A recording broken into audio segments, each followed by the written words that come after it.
Hello and welcome back, ladies and gentlemen, to another historical humans heritage. And on today's episode, we are going to the medieval fair town of Provence in France, a fortified medieval city that is situated in the former territories of the Counts of Champagne.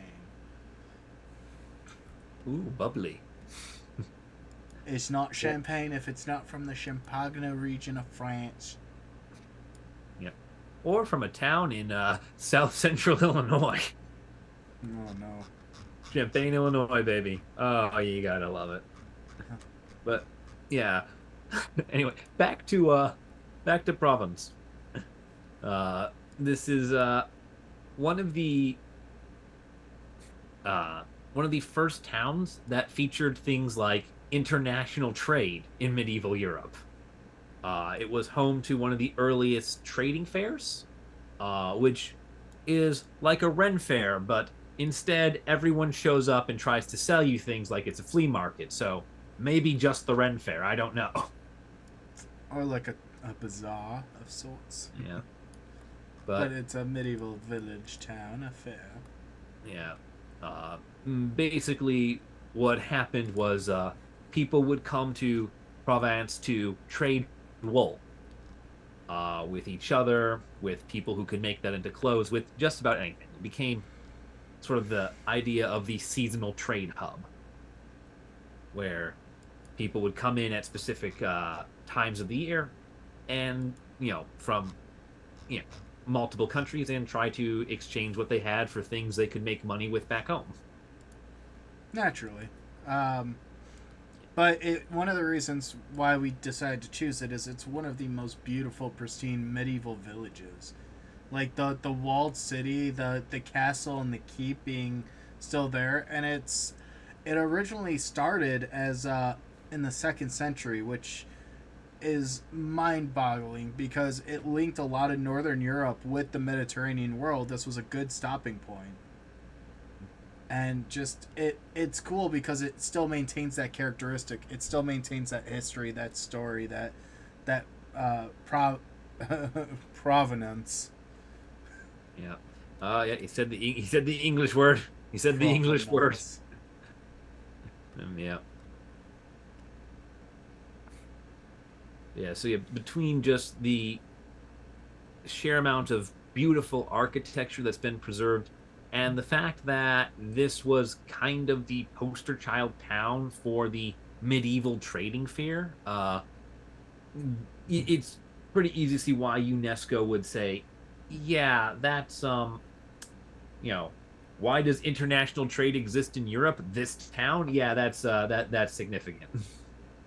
And also, to be fair, the city maintains a lot of its integrity. And it did suffer some damage during the Hundred Years' War in the 14th and 15th centuries, along with a little bit during the French Revolution. It was honestly quite minimal. And the fact that the urban plan of the city is preserved, as are a large part of the historic buildings, canals, and water systems, there's Yeah. over 150 houses that are preserved. It really maintains integrity that a lot of these places don't, because a lot of cities continue to grow and maybe replace and destroy. And Provence had some economic decline, but it also had some of its urban functions still. Yeah, the city managed to do one of those rare things where it kind of stayed of about the same size and importance throughout most of history, meaning that there wasn't a great imperative to change things. There wasn't a new need that the city had to tear things down and rebuild for, and there wasn't a sudden lack of need in the city that would cause large quantities of buildings to become abandoned or neglected or hazardous to the population. It just kind of continued to exist as it were, more or less unharmed.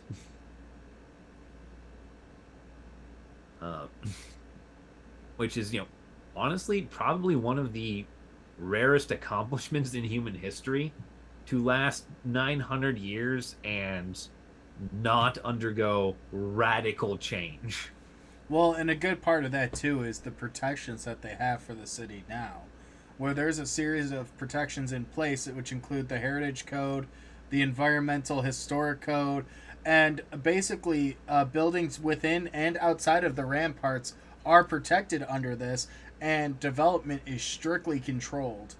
And the cool thing in my mind is components both belong to the regional and communal authority, so it's individuals and authorities, so it's very much a collaborative collection. But then the Ministry of Culture controls a lot of the implementation of the legal protections. So the owners have to maintain the properties, but it's under under an architect and under the vision of the state. So they maintain, like, okay, you're doing approved methodologies using approved materials. You know, people think, oh, I can't do anything here. You can. You just have to be reasonable within the historic culture of it. Yeah, the protections and overview is very centralized here, which does stand in stark contrast to a number of other sites that we've looked at, where typically there you would see layered protections and layered oversights. Here, rather than do that, the French have coalesced into a singular governing body for this, and operate on one unilateral level instead of dealing with municipal protections and requirements, and then local stakeholders, and then federal level stuff. It's all been streamlined into a single set of regulations and a single authority, which is very interesting to see, and seems to be working well for them. Yeah, and to kind of round it all off, they also have a buffer zone, which includes parts of the plain of Brie, and completes the protection by adding a specific rural element. And the heritage bylaw applies to this area is designed to prevent deforestation and prohibit all types of construction with the exception of certain public interest facilities that are on a concise list together with their precise location. That usually ends up being like cell towers or like utility corridors or things like of that nature that serve a public good. But yeah, they're not going to deforest this area. They're not going to change the natural landscape of it. And any modifications of the premises is subject to authorization of the architect. And the rest of the buffer zone is managed by urban planning document, which is the management plan, and allows preservation plans to be in place and to regulate the zone and identify issues and address them as it's according. So a lot of good level things here, a lot of protections in place, a lot of things to help, serve as a barrier against this site being any way compromised. Yeah, and you can really tell that Provence here is in a very fun part of France, because everything around it is named after food, and that's how you know you're in good France. Champagne and Brie. Yeah, we're in the Champagne Valley by the plains of Brie, where they would quarry cheese for centuries. Yeah. But yeah, that's a great place for us to wrap up here. Thank you guys for watching, and we'll see you in the next episode.